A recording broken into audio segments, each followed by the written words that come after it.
Life has a funny way of serving up surprises when you least expect them.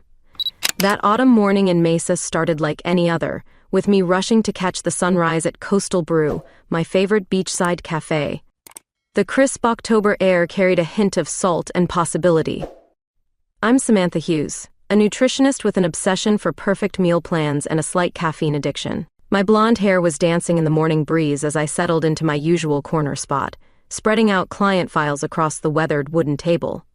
That's when I first saw it. A scraggly orange tabby cat weaving between tables, its green eyes fixed on something behind the cafe. Setting down my untouched coffee, I followed its path, drawn by an inexplicable urge to see where it was heading. Around the corner, in the narrow alley behind the restaurant district, I found her. Tall and graceful, with chestnut hair falling in waves past her shoulders, she was setting out small bowls of food for a gathering of strays. The orange tabby rushed past me to join the feast. "Looks like Maurice brought a friend," she said without looking up, her voice carrying a hint of amusement. When she finally turned to face me, I caught my breath. Her eyes were the deepest blue I'd ever seen, like the ocean at twilight. "Maurice?" I managed to ask, trying to sound casual while my heart did something entirely uncasual in my chest. "The orange troublemaker who led you here," she smiled, extending her hand. "I'm Lydia Parker, chef at the Hidden Spoon next door." Our hands met, and I swear the morning air crackled with electricity. "Samantha Hughes," I replied, suddenly very aware of how long I was holding her hand. "I'm a nutritionist." "A nutritionist who follows stray cats into alleys?" Her eyebrow arched playfully. "Only on special occasions," I laughed, finally releasing her hand. "Though I have to admit, I'm more interested in what you're feeding them. That doesn't smell like regular cat food." "Good nose."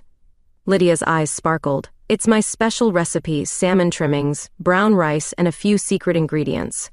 Can't let my little food critics eat anything less than the best." Before I knew it, we were sharing a fresh pot of coffee at her restaurant's back door, discussing the intersection of nutrition and culinary arts.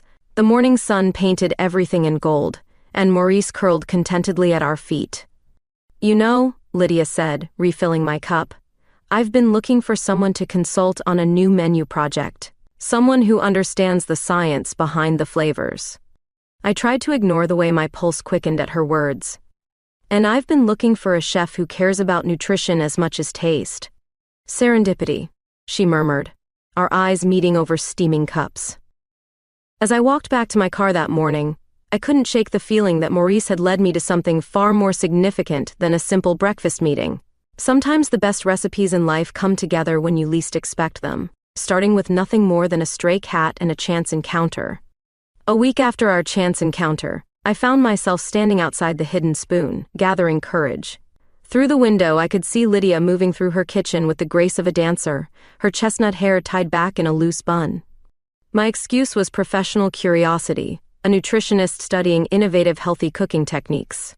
But deep down, I knew there was more drawing me to this place, to her. The bell chimed softly as I pushed open the door.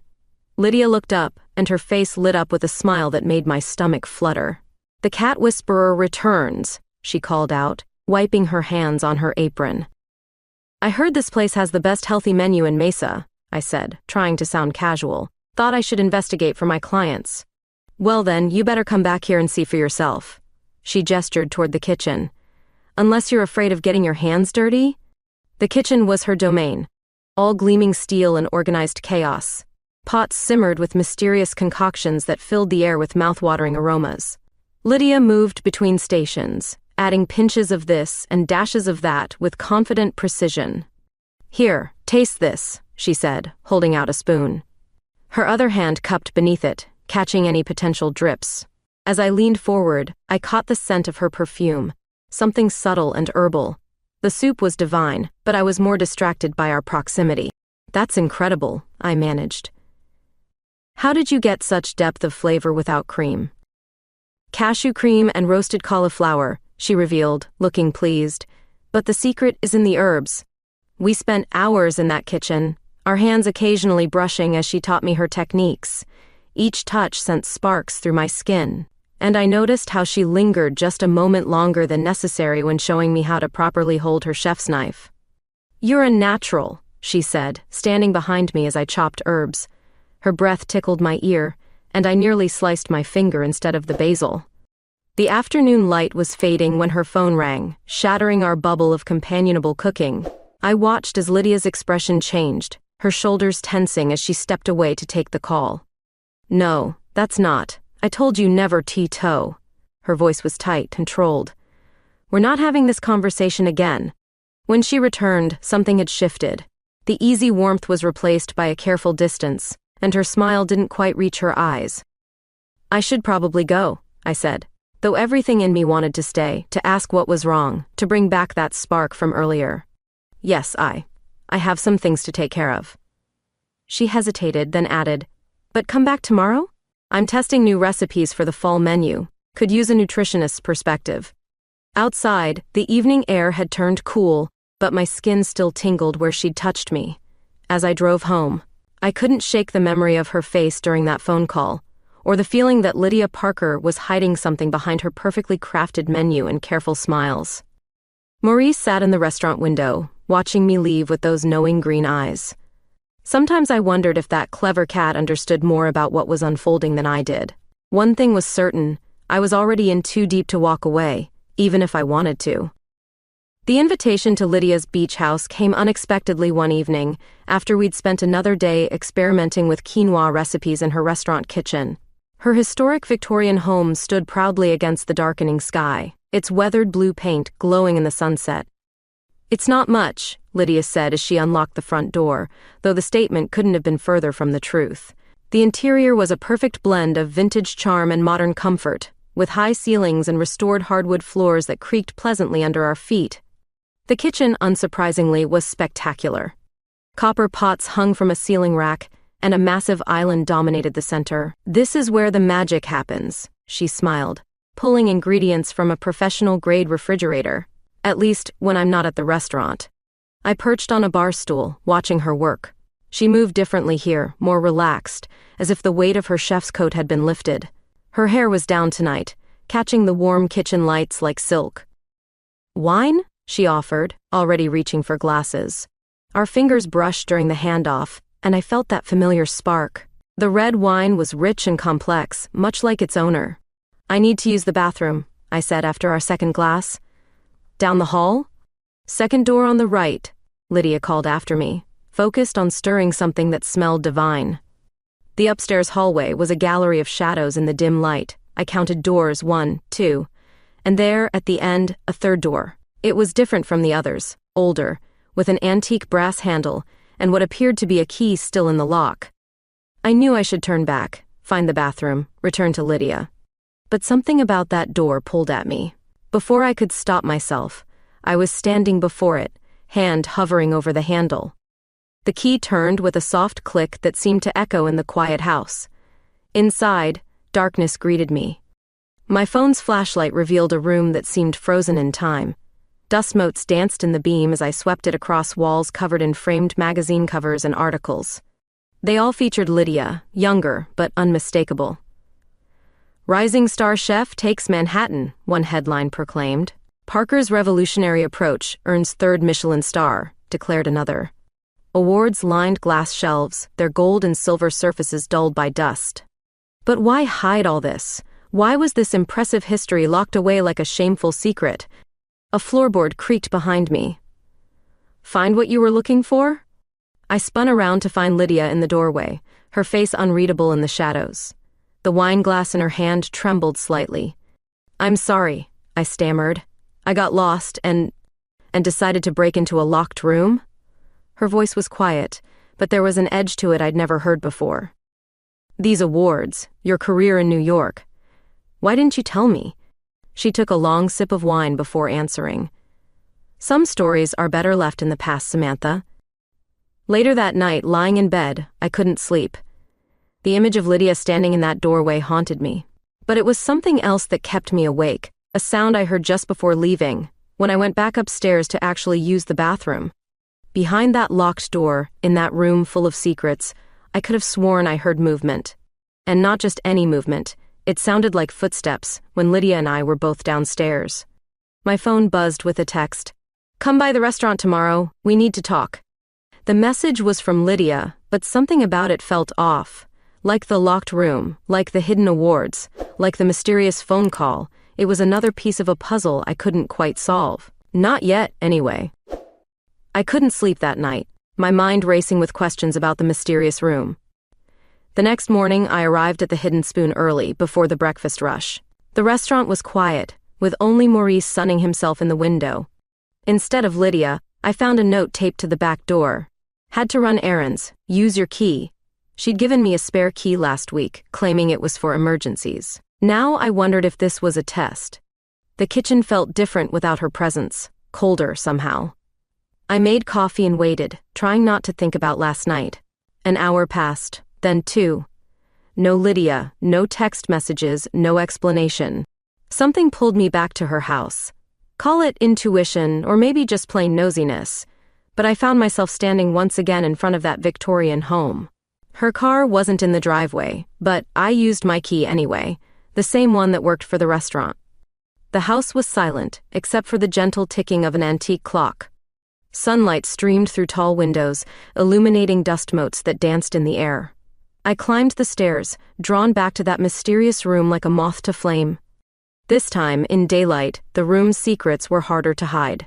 The awards weren't just for cooking, they were for innovation in molecular gastronomy, for revolutionizing modern cuisine. One photo showed Lydia accepting an award from James Beard himself.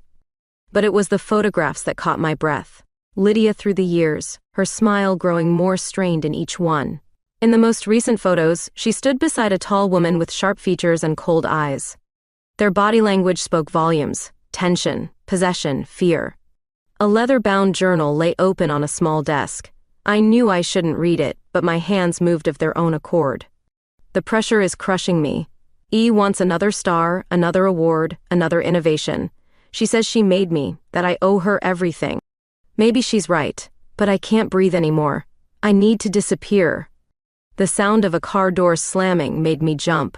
Through the window, I saw Lydia getting out of her car. I had seconds to decide, hide, or confess. I knew you'd come back. I whirled around. Lydia stood in the doorway, her expression unreadable. I can explain, I started, but she held up a hand. No need.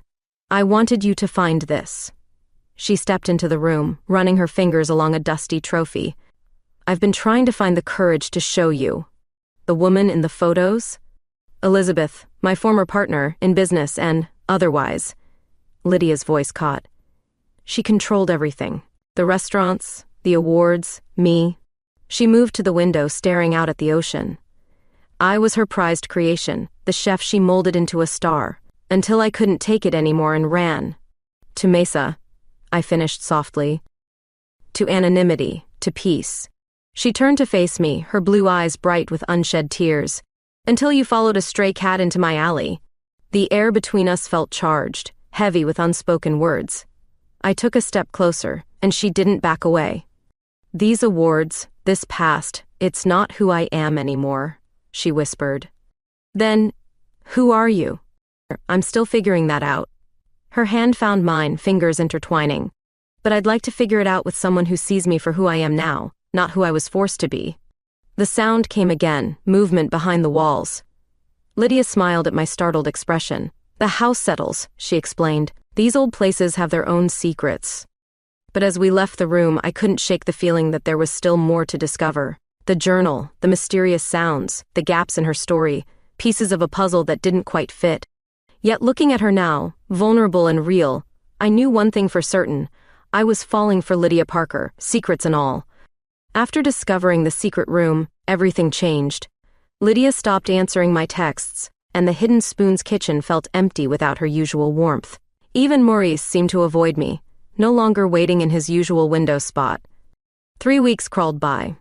I threw myself into work, pretending my thoughts didn't constantly drift to blue eyes and hidden awards. My clients noticed my distraction, especially when I accidentally recommended kale smoothies to someone allergic to kale. Then came the invitation. Sarah, a mutual friend who owned the local farmers market, was hosting a harvest dinner party. Lydia will be there, she mentioned casually, though her tone suggested nothing casual about it. You should come. The evening arrived with autumn's first real chill. I stood outside Sarah's craftsman bungalow, watching guests arrive through the warm windows. My hand hesitated on the doorbell. You going in, or are you planning to admire Sarah's porch all night?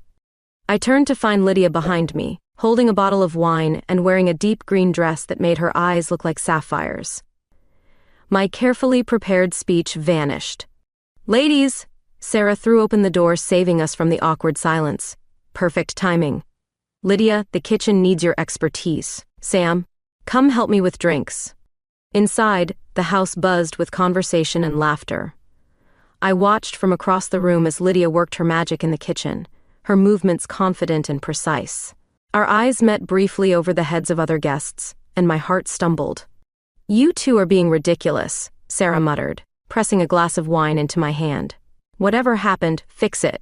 The tension is ruining my feng shui. Dinner was an exercise in torture. Lydia sat directly across from me, close enough to see the tiny freckle near her collarbone, yet impossibly far. Every accidental brush of feet under the table felt electric. As plates were cleared, Sarah announced, "Everyone to the garden. The fire pit's ready for s'mores." I lingered behind, helping with dishes. When I finally stepped into the garden, I found it transformed.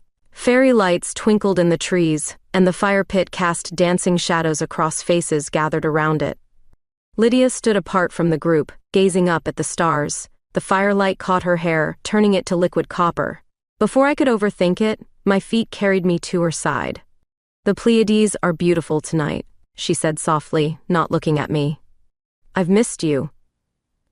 The words tumbled out before I could stop them. She turned then, her eyes reflecting the fairy lights. "I've missed you too. I just needed time." To hide again? To figure out how to be visible. Her hand found mine in the darkness. I spent so long running from who I was, I forgot how to just be. The garden had emptied, other guests drawn inside by Sarah's offer of coffee and dessert. We were alone under the stars, the fire's warmth at our backs. "I'm not running anymore," Lydia whispered, stepping closer. Her free hand came up to brush a strand of hair from my face. The kiss, when it came, tasted of wine and wood smoke and possibility. Her lips were soft against mine, tentative at first, then more certain. The world narrowed to the points where we connected. Hands clasped, lips meeting, hearts racing. A burst of laughter from inside broke the spell. We pulled apart slowly but remained close enough to share breath. "Well," I managed, trying to steady my voice, "that's one way to improve Sarah's feng shui." Lydia laughed, the sound pure and free in a way I'd never heard before. She kept hold of my hand as we walked back inside, where Sarah took one look at us and broke into a knowing grin. Later, as I drove home under a canopy of stars, I could still feel the ghost of that kiss on my lips. Something had shifted, like a key turning in a lock. But as I thought about the secret room, the mysterious sounds, and the parts of her story still untold, I wondered what other doors we had yet to open. The morning after Sarah's party, I woke to a text from Lydia, "Meet me at the beach, sunrise." Despite the early hour, I was already pulling on a sweater. She was waiting at our spot, 2 coffee cups in hand, watching the sky turn from purple to pink. Maurice wound around her ankles, apparently having forgiven both of us. "I need to tell you everything," she said, passing me a cup. "About New York, about Elizabeth." The rising sun painted her profile in gold as she spoke. I was 25 when I met her. She owned the hottest restaurant group in Manhattan, and she saw something in me. Or maybe she saw what she could make of me. Lydia's hands trembled slightly around her coffee cup. At first, it was amazing. She pushed me to experiment, to create things no one had tried before. The awards started coming, then the stars. But with each success, she wanted more. "The photos in the room," I said softly. "You looked different in each one." I was disappearing. Elizabeth controlled everything, my menu, my appearance, my life. She said she'd made me, that I owed her my success. Maybe she was right. A jogger passed by, and we waited in silence until they were gone. The final straw came after our 3rd Michelin star. I wanted to add some simple, honest dishes to the menu. Elizabeth exploded. She said I was throwing away everything she'd built. "That's when you left?" Not immediately. That night I found her changing my recipes, adding her own improvements. She'd been doing it for months without telling me. My name, her food, when I confronted her. Lydia's voice caught. She reminded me that she owned the restaurants, the recipes, even my apartment. Everything but my name, and she'd dragged that through enough mud that it was worthless anyway. I reached for her hand, and she gripped mine like an anchor. I left that night, packed what I could carry, and drove until I found Mesa. Bought the hidden spoon with what savings Elizabeth hadn't controlled. Started over. But she found you, I guessed. Last month, that phone call you overheard? She's opening a new restaurant in Phoenix, wants me to run it, says she'll make me a star again. Lydia's laugh was bitter. When I refused, she threatened to expose me. Tell everyone how I abandoned my restaurants, broke contracts. Can she do that? She already has. Lydia pulled out her phone, showing me an article from a major food blog. The headline made my stomach drop. Celebrated chef's secret past, the truth about Lydia Parker. It's mostly lies, Lydia said quietly. But there's enough truth mixed in to make it believable. Elizabeth always was good at manipulation. The sun was fully up now, turning the ocean to diamonds. Maurice had settled between us, purring contentedly. You know what's strange? Lydia turned to face me, her eyes fierce despite her tears. For the first time, I don't care what she does. I spent so long being afraid of my past catching up with me. But now? She smiled, and it was like watching the sunrise all over again. Now I have something real. The hidden spoon, this town, you. I'm not running anymore. I leaned in, tasting salt on her lips. From tears or sea spray, I couldn't tell. When we parted, she rested her forehead against mine. There's more, she whispered. About the house, about why I really chose Mesa. But first we need to deal with Elizabeth. A notification pinged on her phone, another article, another attack. But Lydia just turned off her phone and pulled me closer, watching the waves with defiant peace. Let her try, she said softly. I'm done hiding. Elizabeth's attack came swift and merciless. By week's end, food blogs were buzzing with exposés about Lydia's past. Each article twisted the truth more than the last, painting her as an ungrateful protégé who'd stolen recipes and abandoned her responsibilities. I found Lydia in the Hidden Spoon's kitchen at midnight, aggressively kneading bread dough. You should see the latest one, she said without looking up. Apparently, I'm a talentless hack who slept my way to those Michelin stars. Nobody who's tasted your food would believe that. I moved behind her, gently prying her hands from the abused dough. You're going to turn that into cement if you keep that up. She leaned back against me, exhausted. The local restaurant association called today. They're reviewing my membership. They can't do that without proof. They can when Elizabeth's brother sits on the board. The hits kept coming. That morning, I'd received an email from the nutrition board questioning my association with a controversial figure. Several clients had already canceled their consultations. I'm so sorry, Lydia whispered, turning to face me. I never meant for you to get caught in this. Hey. I cupped her face in my hands. I'm exactly where I want to be. Her kiss tasted of determination and something else, a hunger that had nothing to do with food.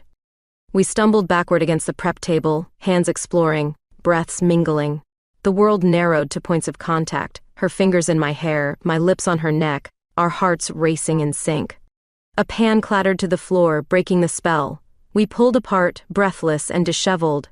Not here, Lydia said, though her eyes suggested she wanted nothing more. Not like this. She was right, of course.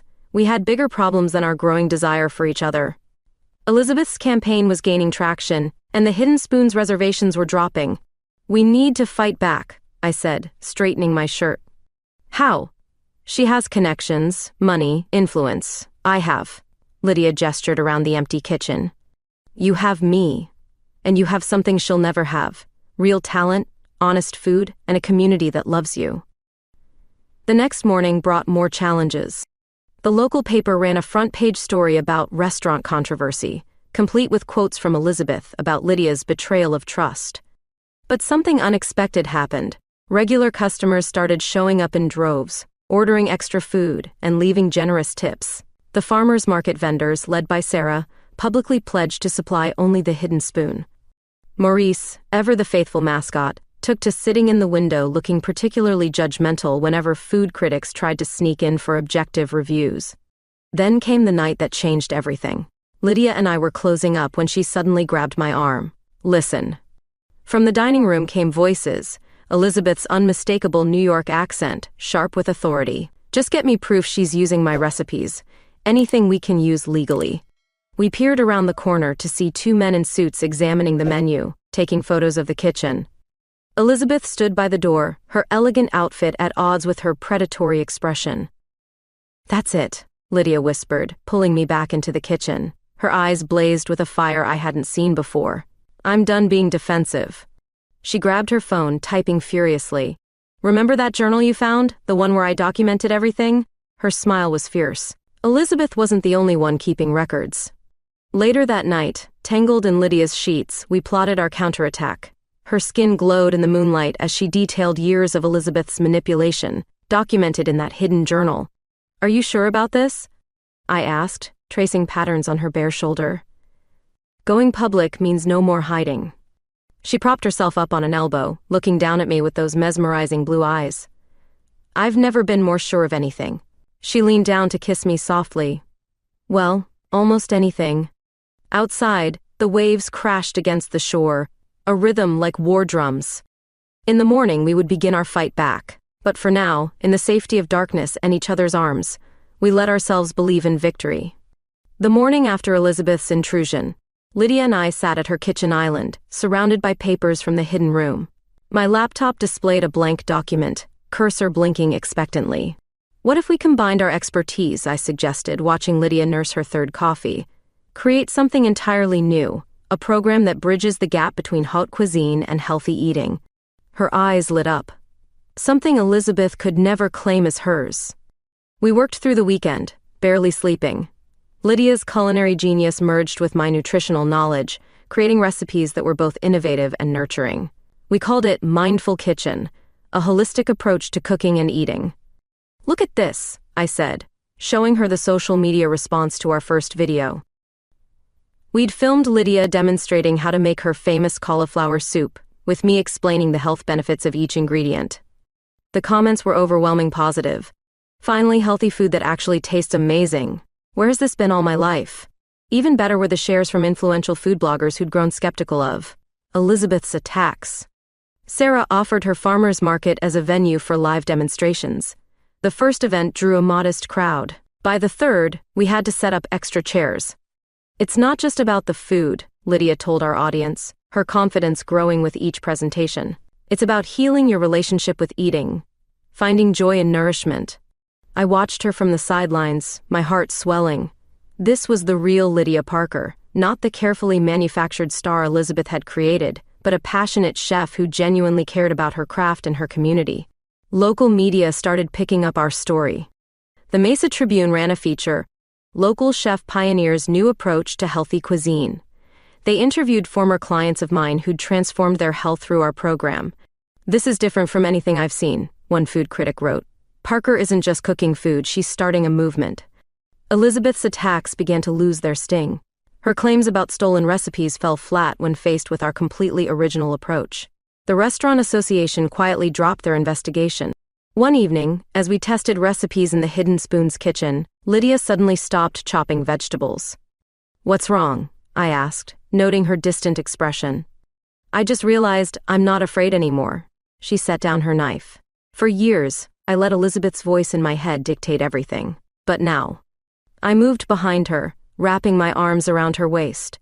Now I'm creating something that's truly mine. Ours." She turned in my embrace. I never thought I'd find this kind of freedom. The kiss that followed tasted of herbs and possibility. We might have gotten carried away if Maurice hadn't chosen that moment to knock over a stack of pans, sending us jumping apart like guilty teenagers. Our program continued to grow. We started getting requests for workshops from other cities. Elizabeth's latest attempt to discredit Lydia, a scathing review of the Hidden Spoon, backfired when regular customers flooded social media with their own glowing reviews. "She's getting desperate," Lydia observed, reading the latest hit piece. "She's running out of ammunition." We were filming a demonstration on whole grain baking when the real breakthrough came. A producer from a major cooking network happened to catch our live stream. "This is exactly what we've been looking for," she said in her email. "Would you be interested in developing this into a series?" That night, we celebrated on Lydia's beach, sharing a bottle of wine and watching the stars. Maurice prowled the shoreline like a tiny guardian. "Remember when you found me feeding strays in that alley?" Lydia asked, her head resting on my shoulder. "Best wrong turn I ever took." She sat up, sand clinging to her hair, looking more beautiful than ever in the moonlight. "I think it was exactly the right turn." The waves crashed softly, a gentle backdrop to our quiet joy. We'd done more than fight back against Elizabeth's attacks. We'd created something authentic, something meaningful, something that was uniquely ours. "So," I said, brushing sand from her cheek, "ready to take this show on the road?" Her answer was a kiss that tasted of victory and new beginnings. The network meeting was scheduled for a Wednesday morning in Phoenix.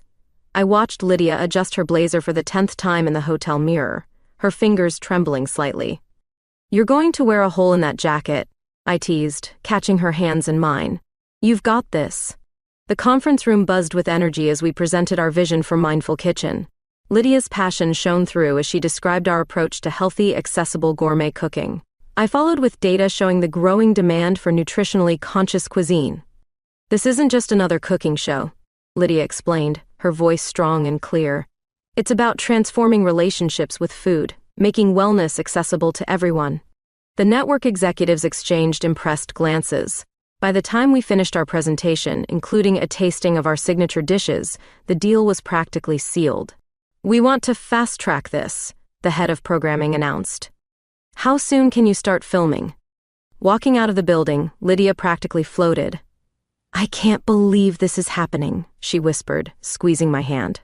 "Believe it," I replied, pulling her close. "You deserve every bit of this." We celebrated that night at a small bistro, tucked away in a quiet corner. Lydia was radiant, her blue eyes sparkling as she talked about our plans for the show. "I never thought I'd want to be on TV again," she admitted, swirling her wine.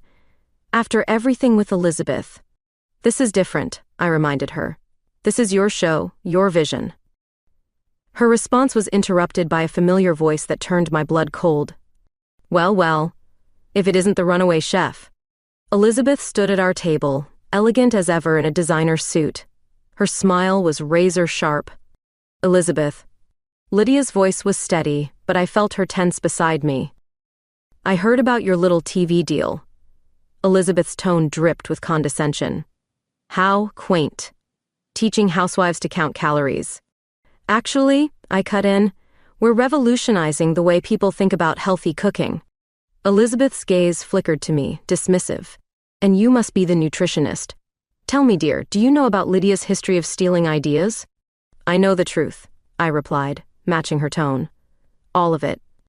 Something flashed in Elizabeth's eyes, uncertainty, maybe even fear. Lydia stood slowly. "You can't hurt me anymore, Elizabeth. I'm not hiding, I'm not running, and I'm certainly not afraid of you." "We'll see about that." Elizabeth's smile tightened. "When the network learns about your complicated past." "You mean the past where you took credit for my work, changed my recipes without permission, threatened me when I wanted creative control?" Lydia's voice was calm but carried across the now quiet restaurant. "Go ahead, tell them, tell everyone. I have nothing to hide anymore."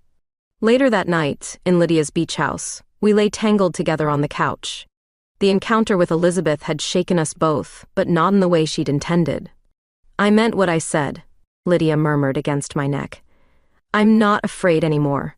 To prove her point, she pulled me up from the couch and led me to the hidden room.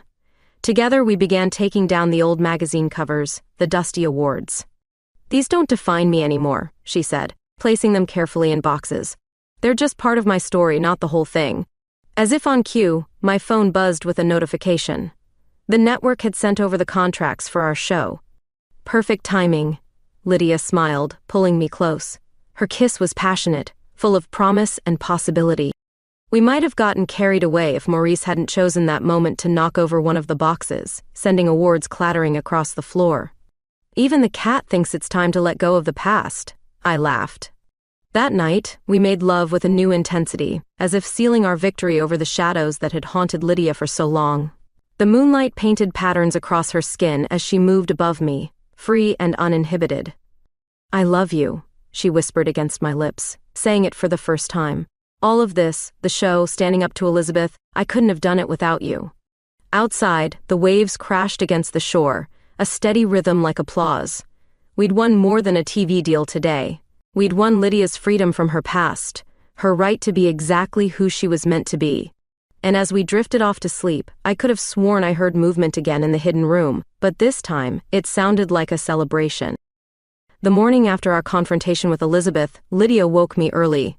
"There's something I need to show you," she said, her expression both nervous and determined. She led me to the hidden room, which we'd partially cleared the night before. In the morning light, I noticed something I'd missed during my previous visits, a slight unevenness in the wooden paneling along one wall. "Remember those sounds you kept hearing?" Lydia pressed against a section of the wall, and a panel swung inward with a soft click. They weren't the house settling. Behind the panel was another room, smaller but filled with gleaming kitchen equipment. The morning sun streamed through a hidden window, illuminating what looked like a test kitchen from a cooking show. "This is where I developed my original recipes," Lydia explained, running her hand along a pristine countertop. "Before Elizabeth started changing them. I kept everything documented here, every experiment, every success, every failure." Notebooks lined the shelves, each filled with Lydia's elegant handwriting. These weren't just recipes, they were the evolution of her culinary voice, pure and unaltered. "The previous owner was a chef, too," she continued. "She built this space as her private test kitchen. When I found this house, it felt like fate. Why didn't you tell me about this before?" She turned to face me, her blue eyes serious. "Because this room holds more than recipes. It's proof that Elizabeth didn't create my success. Every dish she claimed as hers was born here, documented with dates that predate her improvements." I picked up one of the notebooks, recognizing recipes that had later appeared in food magazines under Elizabeth's influence. But here they were in their original form, more honest and somehow more beautiful. "I want to use this space for our show," Lydia said. "Not just the recipes, but the whole story. No more hiding." We spent the day transforming the secret kitchen, bringing in cameras to film a special episode about Lydia's journey. As we worked, she shared more stories about her early days of experimentation, her pure love of cooking before fame complicated everything. The network executives were thrilled with the idea. "This is exactly the kind of authenticity viewers want," they said during our video call. That evening, we hosted a small dinner party in the main kitchen. Sarah was there, along with some of our most loyal customers from the Hidden Spoon. Lydia cooked her original recipes, unchanged and uncompromised. "I have an announcement," she said as we finished the main course. "Starting next month, the Hidden Spoon will be featuring a new menu, my original recipes, exactly as I first created them." The response was immediate and enthusiastic. Sarah raised her glass in a toast, to authentic food and authentic love. Later, as our guests departed, Lydia pulled me into the secret kitchen. The space felt different now, no longer a hiding place, but a sanctuary of creativity and truth. "Thank you," she whispered, pressing me against the counter, "for helping me find my voice again." Her kiss tasted of the chocolate soufflé we'd shared for dessert, sweet and intense. The setting sun painted the room in shades of gold, turning her hair to fire. "I have one more surprise," she said, pulling away slightly. She reached into a drawer and withdrew a small, worn notebook. "My very first recipe journal, from culinary school. I want you to have it." The pages were filled with her early dreams and aspirations, untouched by Elizabeth's influence.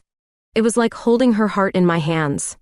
"We should display it," I suggested, "in the restaurant where everyone can see the real Lydia Parker."